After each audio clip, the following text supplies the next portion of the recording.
The Right Stuff by Tom Wolfe is probably one of the most fascinating books that I've read in the last few years. Now, I've read Tom Wolfe's A Bonfire of Vanities before, a fictional cultural commentary type novel about a rich white New Yorker who crashes into a young black man with his car and then drives off out of fear of attacks, only to deal with exponential repercussions later as he attempts to evade justice. Wolfe, a new journalist, is of course famous for exploring culture in his books, fiction or otherwise, especially as it relates to that of particular institutions. In The Electric Kool-Aid Acid Test, Wolfe delves into the hippie subculture of Ken Kesey and the Merry Pranksters. In his more recent book, I Am Charlotte Simmons, a novel, Wolfe peels back the layers of the privileged elite at a top American university. Carrying the torch of Wolfe as a social novelist these days, you could probably say, is the best-selling author Ben Mesrich, who's known for The Accidental Billionaires, which of course inspired the film The Social Network, and Bitcoin Billionaires, a sequel of sorts, and the upcoming The Anti-Social Network. The Right Stuff, published in 1979, chronicles the lives of the American fighter pilots who became the first astronauts in NASA's Mercury mission. Now, it's impossible to talk about The Right Stuff without mentioning the timing of its publication in American history. 1979, a time of deep economic stagnation. America had just seen President Nixon's resignation a few years before. We saw the ending of the Vietnam War, which had left deep scars in the nation's psyche. Americans were being held hostage by Iranian militants at the time.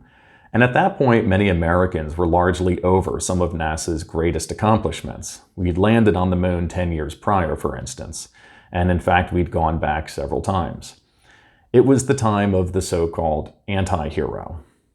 The Right Stuff went against the grain by reintroducing the American fighter pilot heroes that the nation had come to love during the early years of the NASA era, when rocket technology was still very experimental and in fact oftentimes killed the test pilots who flew new aircraft.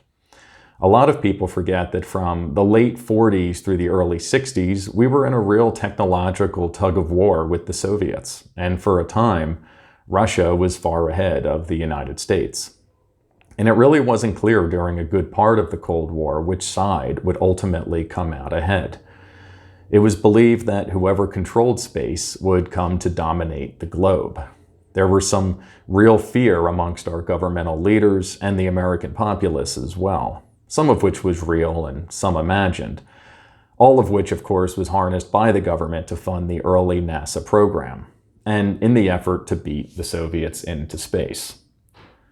Wolfe's writing, as always, is evocative, illustrative, and naturally cinematic. And it's at its best when dealing with social psychology and culture in the hyper-competitive, hyper-driven, hyper-masculine world of the fighter pilots. Take, for instance, the way in which Wolfe describes the Great Invisible Ziggurat, which is a metaphorical pyramid of sorts and a means to measure a pilot's status amongst other pilots.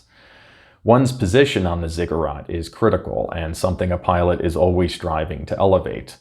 Status is gained, essentially, through not only feats of flying, but staying cool under pressure, being unflappable, being not necessarily fearless, but not allowing fear to control you while operating aircraft, performing flawlessly in the most dangerous of situations, while at the same time being unshakably suave about it, grace under fire.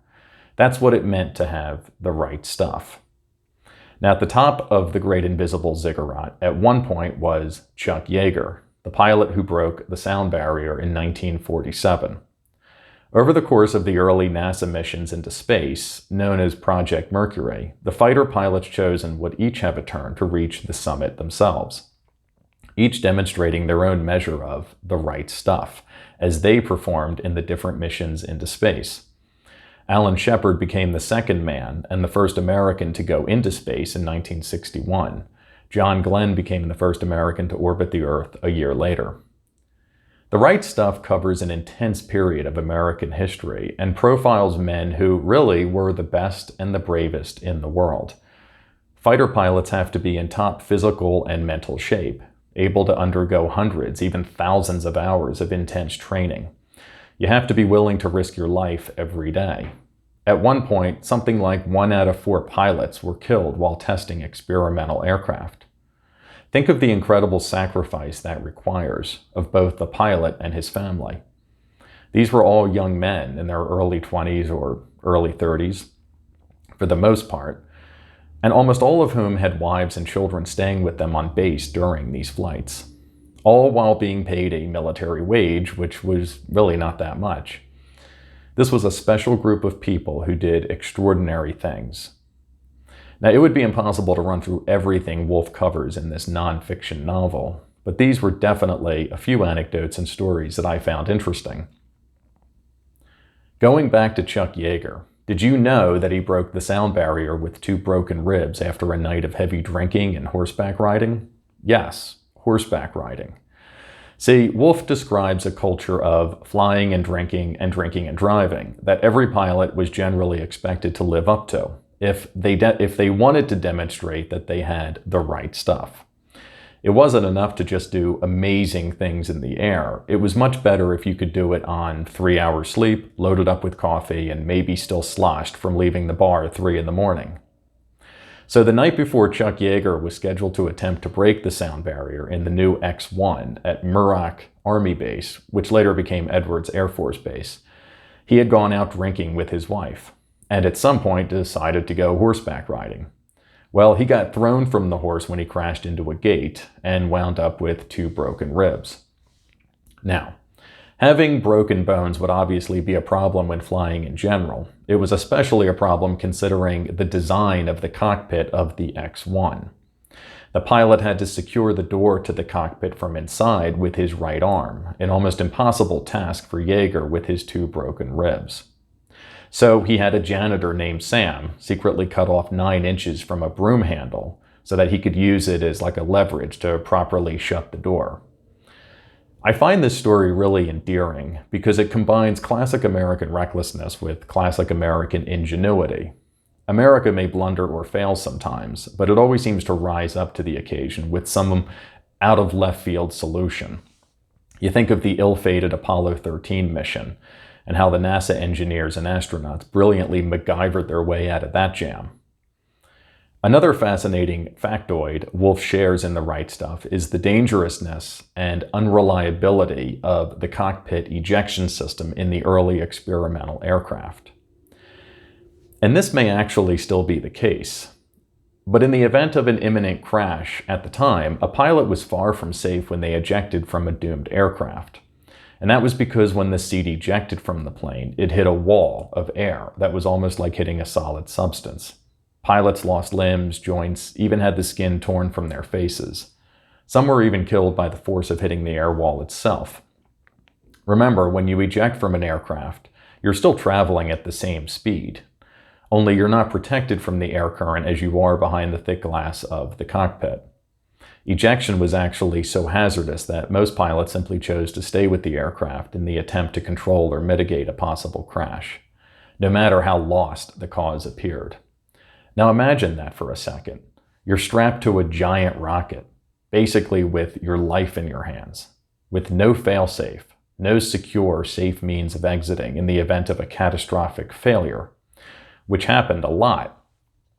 At the time, there was something like a 56% chance that at some point a pilot would have to take their chances with the ejection. Would you get into a car if you knew you had better than a 50% odds of getting into an accident? Now think if you had to do that in a car where the airbag itself had a high chance of killing you. At least in the car example, you'd be on the ground. But in the air, things can spiral into chaos really quickly. This is why only the best and the brightest were allowed in experimental aircraft. It's why pilots needed to have the right stuff. I'll leave you with Tom Wolfe's definition of the right stuff, in which he says, "The idea here seemed to be that a man should have the ability to go up in a hurtling piece of machinery and put his hide on the line, and then have the moxie, the reflexes, the experience, the coolness to pull it back in the last yawning moment, and then go up again the next day, and the next day, and every next day.